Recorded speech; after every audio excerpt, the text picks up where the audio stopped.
কি ভাবছো যে রাস্তায় এত সুন্দরী সুন্দরী মেয়ে কেন দাঁড়িয়ে আছে? প্রথমে কিন্তু আমিও ভেবেছিলাম এরকম। তো আমাকে তো সবটাই ড্রাইভার দাদা আমাদের যে ছিল তো আমাকে বলে দিল যে কেন তারা দাঁড়িয়ে আছে। আসলে আমাদের স্টেটে মানে ওয়েস্ট বেঙ্গলে যেরকম মাত্র একদিন কিংবা দুদিন আমরা হোলি খেলি, এখানে কিন্তু সেরকম কোনো ব্যাপার নেই। মণিপুরে কিন্তু পুরো 5 দিন ধরে এরা ভীষণ আনন্দ করে। একটা জিনিস খুব খেয়াল করেছি যে মণিপুরের দোকান বলো বাজার বলো সব জায়গায় কিন্তু মেয়েরা বসে। আর তেমনি ঠিক এইখানে এই যে চাঁদা তুলছে, এরাও কিন্তু এইভাবেই চাঁদা তুলছে মেয়েরাই। আমি রাস্তায় কোনো ছেলেকে কিন্তু দেখিনি। প্রত্যেকটা মেয়ে এত কিউট, এত মিষ্টি দেখতে, বাচ্চা বাচ্চা মেয়েগুলো ঠিক এইভাবে রং মেখে সুন্দর করে দাঁড়িয়ে আছে, গাড়িওয়ালাদের সঙ্গে টাকা নিচ্ছে।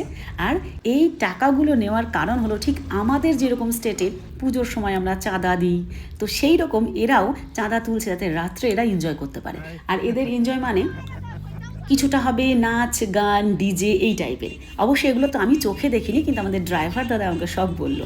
তো আর একটা জিনিস খেয়াল করলাম, যে গাড়িগুলো টাকা দিচ্ছে না মেয়েগুলো এত রেগে যাচ্ছে, এত রেগে যাচ্ছে, চিৎকার করছে। আমার তো খুব ভালো লাগছিল, এত কিউট কিউট মেয়ে এত সুন্দর সুন্দর ড্রেস পরে।